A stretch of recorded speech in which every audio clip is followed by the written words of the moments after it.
안녕하세요. 구글 클라우드 팀에서 세일즈 엔지니어로 근무하고 있는 최명근이라고 합니다.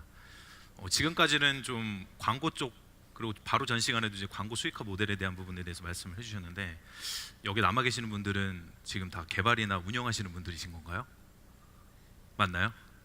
네, 역시나 늦게까지 남아 계시는 분들은 꼭 개발자분들이나 운영하시는 분들이 꼭 항상 회사를 지키시는 것 같아요.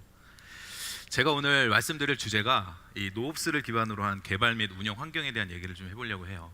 그래서 아마 개념적인 부분들은 다 아시겠지만 실제 이제 구글의 클라우드 플랫폼을 활용을 해서 이런 노옵스 환경을 구축한 사례를 또 같이 말씀을 드릴 거거든요. 그래서 그런 구글의 클라우드 플랫폼을 활용해서 어떤 비용 효율적인 부분들 그리고 서버에 대한 운영 환경에 대한 부담 자체를 줄일 수 있는 부분에 대해서 조금 공유를 해드릴 예정입니다. 개발자 및 운영을 하시는 분들이 많다라고 하셨기 때문에 아마 데브옵스에 대한 개념이 뭔지는 아실 겁니다. 과거에 보면은 이 하나의 서비스를 개발하는데 개발팀과 이제 운영팀이 보통 분리가 되어 있었죠. 그렇기 때문에 사실은 그들 간에 오는 어떤 이해관계의 차이들 때문에 사실은 이 협업이 제대로 이루어지지 않는 문제점들이 많이 생겨나게 됩니다. 그러니까 운영팀에서는 서버에 대한 어떤 안정화라든지 배포에 대한 부담감을 굉장히 많이 가지고 계시지만 개발팀 입장에서는 일정에 쫓기면서 빠르게 서비스를 개발을 해야 되고 또 새로운 피처가 나오면은 항상 배포를 하면서 서비스에 대한 질을 높이려고 하는 욕구들이 있게 마련이죠. 그렇기 때문에 그러한 어떤 챌린지들이 있어서 일이 잘 협업이 되지 않는 그런 문제점들이 많이 생겨나게 되고요. 그렇기 때문에 이런 데브팀과 이제 옵스팀을 같이 합치게 됨으로써 좀 더 빠른 의사소통 그리고 피드백을 반영함으로써 일이 좀 더 효율적으로 가게끔 만들어주자라고 하는 일환으로 생겨난 개념이 데브옵스에 대한 개념이 됩니다. 하지만 이 데브옵스가 뭐 좋은 것만은 아니죠. 데브옵스라고 하더라도 결국 오퍼레이션은 존재를 하는 거거든요. 근데 여기 나와 있는 것처럼 최고의 옵스는 노옵스다. 결국 노옵스라는 거는 노 오퍼레이션, 운영 환경에 대한 부담을 최소화시키는 것이 가장 좋은 오퍼레이션 환경이다라는 얘기를 하게 됩니다. 그리고 작년부터 이제 많이 화두가 되고 있는 서버리스 환경이라는 얘기들을 많이 하고 있죠. 결국 서버리스라고 하는 것도 서버에 대한 운영 부담을 가장 최소화시키는 환경을 만들자고 하는 개념이 됩니다. 하지만 서비스를 만드는 서버가 있지 않을 수는 없겠죠. 당연히 서버에 대한 부분들은 존재를 하게 되지만 운영 부담을 최소화시킬 수 있는 방안 안에서 이제 서비스를 개발하는 게 굉장히 중요할 것이다라는 그런 개념으로 이해를 하시면 될 것 같습니다. 그럼 이러한 어떤 노옵스에 대한 환경, 서버리스 오퍼레이션에 대한 부분들을 어떻게 그런 구성을 할 수 있을까? 그래서 오늘 말씀드릴 내용이 크게 보면 이제 매니지드된 서비스를 활용할 수 있는 방법, 그 다음에 같은 맥락으로 플랫폼 서비스. 그러니까 인프라를 직접 빌드하시는 게 아니라 이미 만들어진 플랫폼 서비스를 활용하는 것이 서버 운영에 대한 부담을 줄일 수 있는 방법으로 소개가 됩니다. 그 다음에 마지막으로 이제 서버리스에 대한 아키텍처를 통해서 좀 더 운영 부담을 줄일 수 있는 방법들이 무엇이 있을지를 말씀을 드리도록 하겠습니다. 먼저 매니지드 서비스가 나옵니다. 많이들 들어보셨을 것 같아요. 과거에 전통적인 데이터 센터를 기반으로 서비스를 개발한다고 했을 때 첫 번째로는 서버 하드웨어에 대한 부분들을 여러분들께서 직접 빌드를 해주셔야겠죠. 그 다음에 그 위에 올라가는 미들웨어 그리고 실제 개발을 한 어플리케이션 코드를 그 미들웨어 위에 배포를 시키고 서비스를 개발하는 또 운영하는 형태가 됩니다. 그 다음에 클라우드 환경이 되게 되면서 이제 서버 하드웨어에 대한 부분들은 여러분들께서 고민하지 않으셔도 돼요. 이미 가상화된 상태에서 내가 원하는 스펙대로 머신을 지정해서 사용을 해주시면 되는 거기 때문에 그런 부분에 대한 부담은 조금 줄여졌지만 여전히 미들웨어에 대한 부분들은 여러분들께서 직접 빌드를 해주셔야 되고 그 위에 올라가는 어플리케이션에 대한 코드 및 배포에 대한 부분들도 직접 여러분들께서 매니징을 해주셔야 됩니다. 그리고 마지막에 있는 것이 이제 실제로 이제 매니지된 서비스이기 때문에 얘는 서버에 대한 하드웨어 스택부터 미들웨어까지 하나의 플랫폼 서비스로 제공이 됩니다. 그렇기 때문에 여러분께서는 뭐 어떤 리소스를 프로비저닝 한다든지 관련된 어떤 스택에 대한 서버 환경을 직접 빌드하실 필요가 없이 그냥 단순히 여러분들께서 개발하신 로직만 이 플랫폼 환경에 얹어서 운영을 하시게 되면은 나머지 운영에 대한 뭐 리소스를 모니터링을 한다든지 아니면 뭐 퍼포먼스를 뭐 튜닝을 해준다든지 뭐 스케일링을 해준다든지 하는 부분들은 플랫폼 단에서 알아서 처리를 해주기 때문에 말 그대로 서버 운영에 대한 부담을 굉장히 줄이실 수가 있게 되는 거죠. 여기 보시면 구글 클라우드 플랫폼 혹시 이용해 보신 분 계세요? 네, 그래도 꽤 계시네요. 여기 보시면은 뭐 컴퓨팅 파워를 제공할 수 있는 옵션, 그래서 서비스를 기본적으로 빌드하실 때 가장 기본적으로 가져가실 수 있는 여러 가지 옵션들을 제공을 합니다. 그 다음에 뭐 디벨롭먼트 관련된 툴, 그 다음에 매니지먼트 도구들도 제공을 하는데요. 구글은 이런 클라우드 플랫폼 서비스를 60가지 이상의 모듈화해서 서비스를 제공을 하고 있습니다. 그래서 이 중에서 이제 디벨로퍼 툴과 매니지먼트 툴을 제외한 나머지 서비스를 빌드하시는데 가장 중요하게 사용을 하셔야 되는 이런 서비스 모듈 중에 제가 빨간색 박스로 쳐놓은 것들이 결국 매니지드 된 서비스예요. 그래서 구글은 상당히 많은 부분들, 특히나 이제 빅데이터를 분석하는 플랫폼 영역에서는 대부분의 서비스가 매니지드, 서벌리스의 아키텍처 스택을 지향을 하고 있습니다. 그렇기 때문에 새로운 어떤 프로젝트를 구상을 하실 때 클러스터링부터 직접 여러분들께서 프로비저닝을 하실 필요가 없이 이미 만들어진 스택 안에서 사용법만 익혀두시면은 굉장히 쉽게 데이터 분석을 할 수 있는 형태로 서비스를 이용을 하실 수가 있습니다. 대표적인 구글의 매니지드 서비스 중에서 이 앱엔진이라고 하는 서비스가 있습니다. 아마 구글의 클라우드 서비스를 과거부터 좀 이용을 하시거나 관심이 있으셨던 분들은 이 앱엔진이 뭔지를 아마 들어보신 분들이 계실 거예요. 그래서 앱엔진은 말 그대로 플랫폼 애저 서비스로서 제가 아까 이제 매니지드 된 서비스를 말씀을 드릴 때 이미 스택에 대한 부분들은 저희가 다 관리를 해주는 형태로 제공이 됩니다. 그렇기 때문에 여러분들께서는 여러분들의 사용하신 언어로 개발을 하신 코드를 이 플랫폼 애저 서비스인 앱엔진에 디플로이를 시켜주시게 되면은 나머지 운영에 대한 리소스에 대한 스케일링을 앱엔진이 자동적으로 처리를 해준다는 거고요. 특징적인 부분은 여기 나와 있는 것처럼 컨테이너를 기반으로 합니다. 그렇기 때문에 인스턴스의 VM 타입으로 운영을 하는 게 아니라 컨테이너 베이스로 여러분들의 소스 코드를 빌드해서 운영을 하는 환경으로 이용이 되다 보니 이게 속도가 굉장히 빠릅니다. 그래서 인스턴스 대비 굉장히 민첩한 운영 환경을 빌드할 수 있다는 게 이제 특징적인 부분이 될 수 있고요. 그 다음에 다양한 연동 모듈을 제공을 해요. 뭐 디버깅을 할 수 있는 트레이스 모듈을 제공을 한다든지, 뭐 여기 나와 있는 뭐 태스크 큐, 로드 밸런싱, 뭐 캐싱 기능, 여러 가지 다양한 기능들을 제공하고 있기 때문에 개발 단계에서 필요한 부분들을 굉장히 단순화시켜 줄 수 있는 부분들도 활용이 될 수 있고, 실제 서비스 운영 환경 단에서 필요한 어떤 여러 가지 기능들을 모니터링하는 데에도 굉장히 많은 도움들을 받을 수가 있습니다. 이 원래 앱엔진은 스탠다드 버전으로만 제공이 됐어요. 그래서 뭐 고우 언어, 파이썬 언어, 자바 언어, PHP라고 하는 런타임의 샌드박스 형태로 제공되던 기능이 있었습니다. 하지만 최근에 이제 플렉서블 환경이 같이 제공이 됨으로써 인해서 제가 방금 말씀드렸던 네 가지 언어가 아닌 뭐 C라든지 C++의 라이브러리를 같이 활용해서 사용하실 수 있는 환경으로도 이 앱엔진 서비스를 이용을 하실 수가 있고요. 더군다나 이 플렉스 환경 내에서는 다커 컨테이너를 지원을 하고 있기 때문에 여러분들이 여러분들만의 파스 환경을 위한 이 환경 자체를 다커 베이스로 만드시고 걔를 업로드 시키신 다음에 앱엔진을 구동하실 수 있는 환경으로도 이용을 하실 수가 있습니다. 이 앱엔진 서비스 모델이 나와 있는데 사실 그냥 앱엔진을 이용을 하실 때에는 굳이 이 서비스 모델에 대한 부분을 이해를 하지 않으셔도 됩니다. 하지만 제가 이제 이거를 오늘 소개를 드리는 이유는 요즘 많이 이제 마이크로 서비스에 대한 아키텍처에 대한 관심들이 많이 있으시죠. 그래서 사실은 이 앱엔진을 이런 마이크로 서비스 아키텍처와 같이 결부시켜서 서비스를 만드시기에 굉장히 적합한 구조로 이루어져 있습니다. 최상위 레벨을 보시게 되면 이제 어플리케이션이라고 하는 영역이 있는데요. 이 어플리케이션은 하나의 고유 HTTP라든지 HTTPS의 URL로 디스패치될 수 있는 가장 최상위 레벨의 어떤 호스트 네임이 되고요. 이 하나의 어플리케이션 밑에 보시면은 각각의 서비스라고 하는 논리적인 기본 단위가 존재를 하게 됩니다. 그래서 여러분들이 어떤 특정 서비스를 마이크로 서비스화 시킬 때 여기 나와 있는 서비스들이 그 각각의 마이크로 서비스로 매핑돼서 개발을 하실 수가 있게 되는 거고요.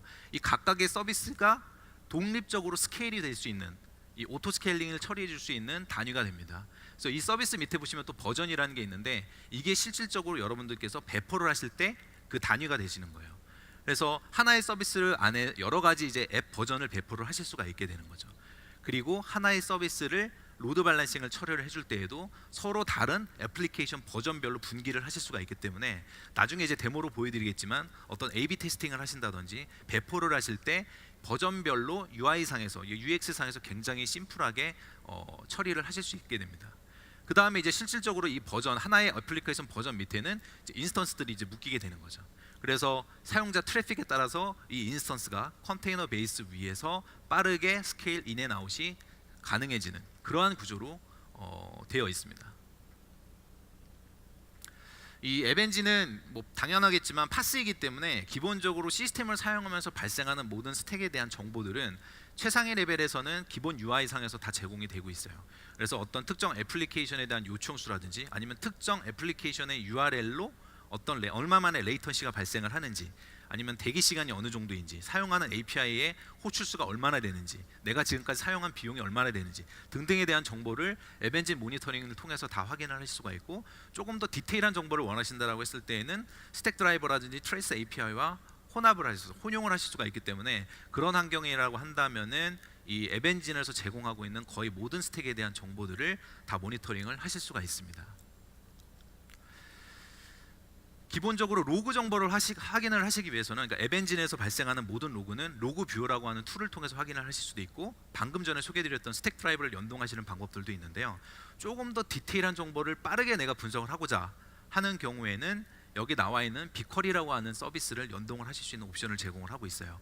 그래서 이 빅쿼리라고 하는 거는 대용량의 데이터를 클라우드 상에서 빠르게 분석을 할 수 있는, 쿼리 베이스로 분석할 수 있게끔 만들어주는 데이터 웨어하우스 서비스입니다. 그래서 로그 뷰어를 통해서 익스포트된 로그 자체를 이 빅쿼리 쪽 테이블로 임포트를 시켜주시게 되면요, 이 빅쿼리 UI 상에서 이런 쿼리를 직접 날려보실 수가 있습니다. 그래서 여기 보시면은 하나의 어떤 특정 요일에 리퀘스트 로그를 가지고 실제 특정 서비스 URL별로 몇 번의 호출이 일어났고 거기서 발생된 에러 수가 몇 개가 되었는지 등등에 대한 정보들을 빅쿼리를 통해서 굉장히 빠르게 액세스를 하고 또 확인을 할 수 있다는 거죠.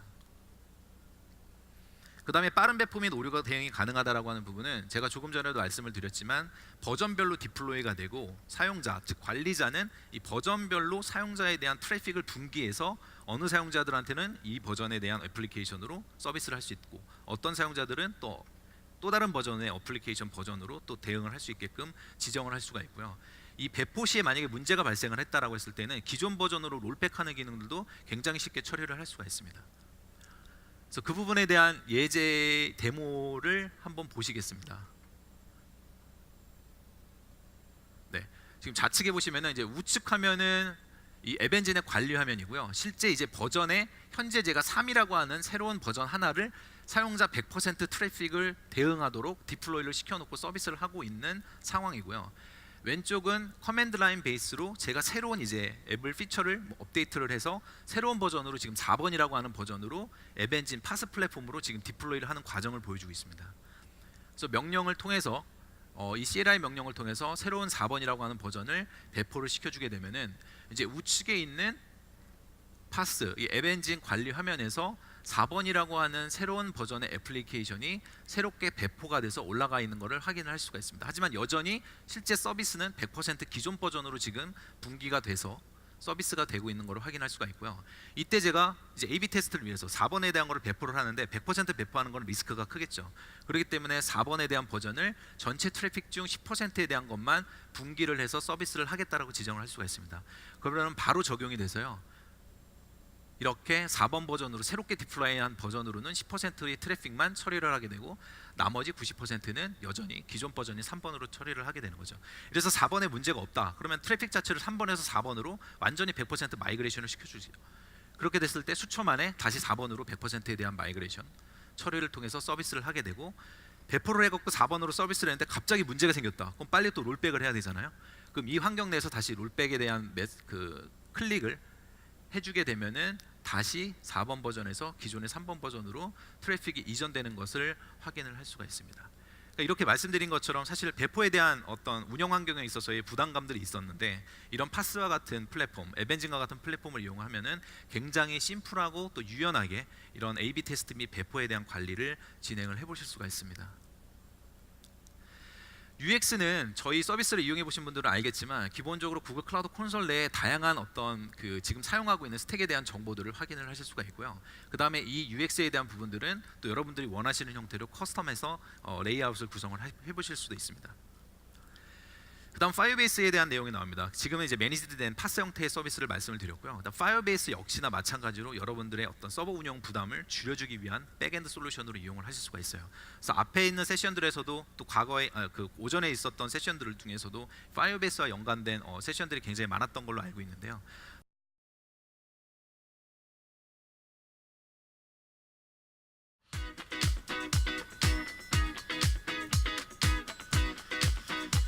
안녕하세요.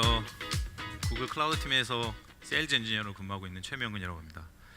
지금까지는 좀 광고 쪽, 그리고 바로 전 시간에도 이제 광고 수익화 모델에 대한 부분에 대해서 말씀을 해주셨는데, 여기 남아 계시는 분들은 지금 다 개발이나 운영하시는 분들이신 건가요? 맞나요?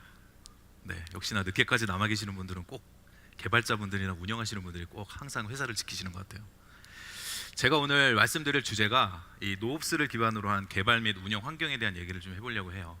그래서 아마 개념적인 부분들은 다 아시겠지만 실제 이제 구글의 클라우드 플랫폼을 활용을 해서 이런 노옵스 환경을 구축한 사례를 또 같이 말씀을 드릴 거거든요. 그래서 그런 구글의 클라우드 플랫폼을 활용해서 어떤 비용 효율적인 부분들 그리고 서버에 대한 운영 환경에 대한 부담 자체를 줄일 수 있는 부분에 대해서 조금 공유를 해드릴 예정입니다.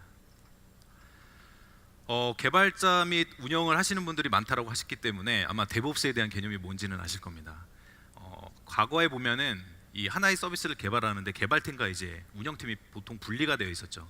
그렇기 때문에 사실은 그들 간에 오는 어떤 이해관계의 차이들 때문에 사실은 이 협업이 제대로 이루어지지 않는 문제점들이 많이 생겨나게 됩니다. 그러니까 운영팀에서는 서버에 대한 어떤 안정화라든지 배포에 대한 부담감을 굉장히 많이 가지고 계시지만 개발팀 입장에서는 일정에 쫓기면서 빠르게 서비스를 개발을 해야 되고 또 새로운 피처가 나오면은 항상 배포를 하면서 서비스에 대한 질을 높이려고 하는 욕구들이 있게 마련이죠. 그렇기 때문에 그러한 어떤 챌린지들이 있어서 일이 잘 협업이 되지 않는 그런 문제점들이 많이 생겨나게 되고요.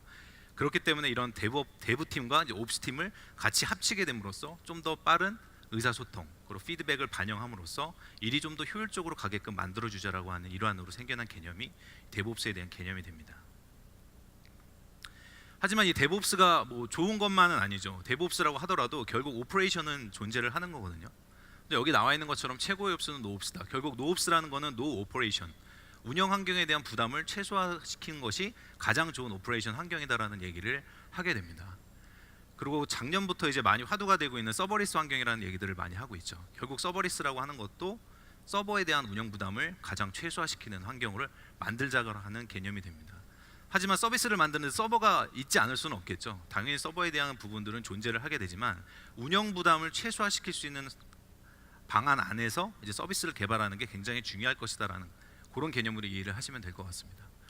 그럼 이러한 어떤 노옵스에 대한 환경, 서버리스 오퍼레이션에 대한 부분들을 어떻게 그런 구성을 할 수 있을까? 그래서 오늘 말씀드릴 내용이 크게 보면 이제 매니지드된 서비스를 활용할 수 있는 방법, 그 다음에 같은 맥락으로 플랫폼 서비스, 그러니까 인프라를 직접 빌드하시는 게 아니라 이미 만들어진 플랫폼 서비스를 활용하는 것이 서버 운영에 대한 부담을 줄일 수 있는 방법으로 소개가 됩니다. 그 다음에 마지막으로 이제 서버리스에 대한 아키텍처를 통해서 좀 더 운영 부담을 줄일 수 있는 방법들이 무엇이 있을지를 말씀을 드리도록 하겠습니다. 먼저 매니지드 서비스가 나옵니다. 많이들 들어보셨을 것 같아요. 과거에 전통적인 데이터 센터를 기반으로 서비스를 개발한다고 했을 때 첫 번째로는 서버 하드웨어에 대한 부분들을 여러분들께서 직접 빌드를 해주셔야겠죠. 그 다음에 그 위에 올라가는 미들웨어, 그리고 실제 개발을 한 어플리케이션 코드를 그 미들웨어 위에 배포를 시키고 서비스를 개발하는 또 운영하는 형태가 됩니다. 그 다음에 클라우드 환경이 되게 되면서 이제 서버 하드웨어에 대한 부분들은 여러분들께서 고민하지 않으셔도 돼요. 이미 가상화된 상태에서 내가 원하는 스펙대로 머신을 지정해서 사용을 해주시면 되는 거기 때문에 그런 부분에 대한 부담은 조금 줄여졌지만 여전히 미들웨어에 대한 부분들은 여러분들께 직접 빌드를 해주셔야 되고 그 위에 올라가는 어플리케이션에 대한 코드 및 배포에 대한 부분들도 직접 여러분들께서 매니징을 해주셔야 됩니다.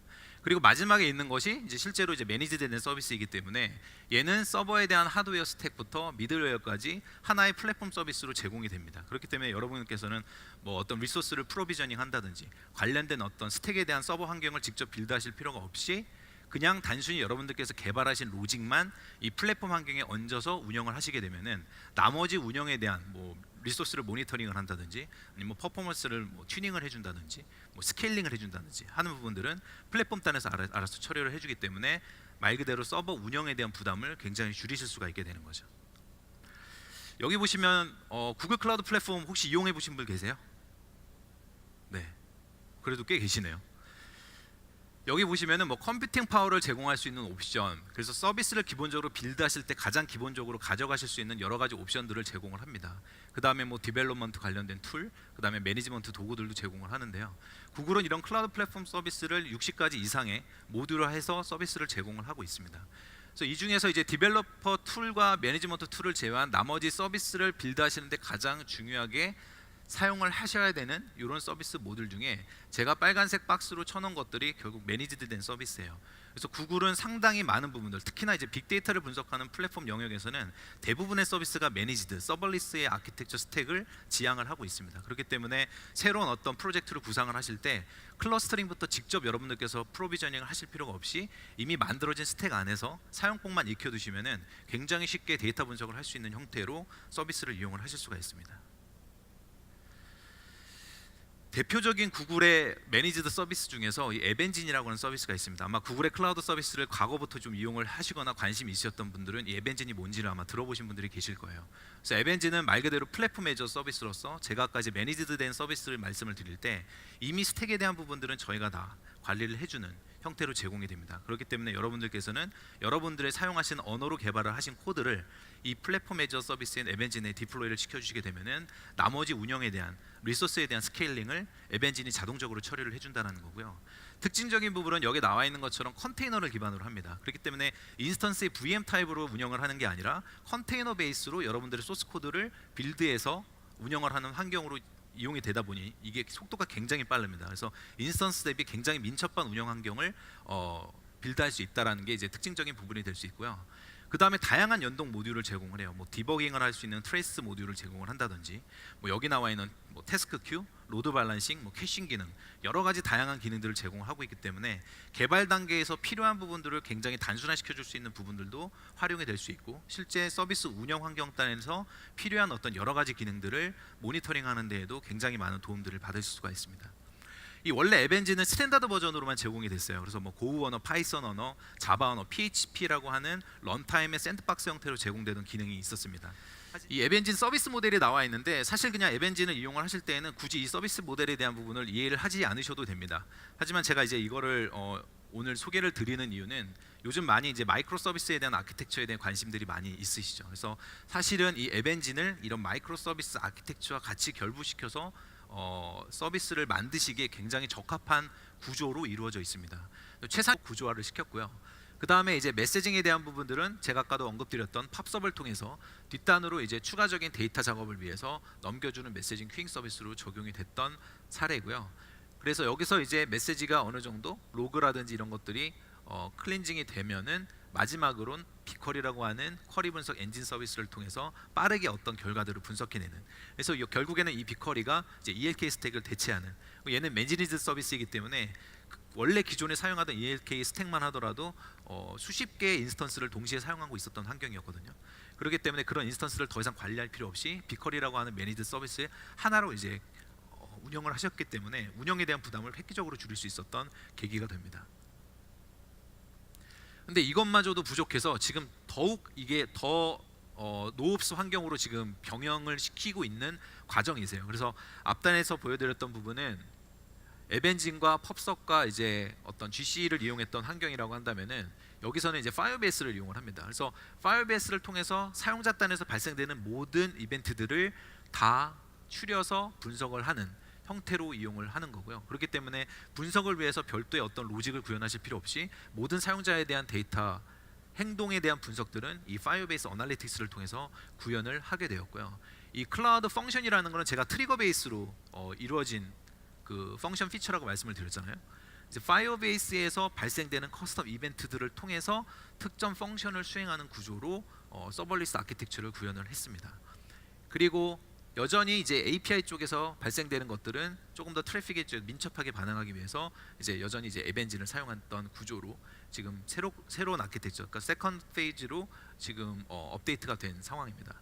그래서 결과적으로는 이제 이러한 어떤 운영 환경에 대한 변화로 인해서 이런 피드백이 있다라는 부분에 대해서 이제 그 CTO님께서 말씀을 해주셨습니다. 그래서 가장 큰 성과는 일단 비용을 10분의 1로 절약을 했다. 이거는 이제 여러 가지 측면이 있겠지만 첫 번째로는 6개 리전을 단일한 싱글 리전으로 바뀌었기 때문에 리전 수에 대한 부분들을 획기적으로 줄일 수 있다라고 하는 부분이고요. 그게 글로벌 커버리지만 하나의 리전으로 가능했었던 이유는 구글 같은 경우는 글로벌에 대한 네트워크 인프라가 굉장히 잘 되어 있습니다. 그리고 여러 가지 100개 이상의 팝 로케이션 정보를 통해서 해당 정보를 캐싱하는 서비스를 기본적으로 제공을 해드리고 있기 때문에 6개 리전을 커버하는 것보다도 훨씬 빠르게 단일 리전으로 전 세계를 커버할 수 있는 퍼포먼스를 보였다는 게 굉장히 유의미한 결과가 될 것 같습니다. 뭐 배포에 대한 부분이라든지 이런 것들은 당연히 노옵스 환경의 매니지드 서비스를 이용을 한 부분이기 때문에 직접 매니징을 하시는 것보다는 훨씬 더 유연한 환경에서 서비스를 운영을 하실 수가 있는 부분이고요.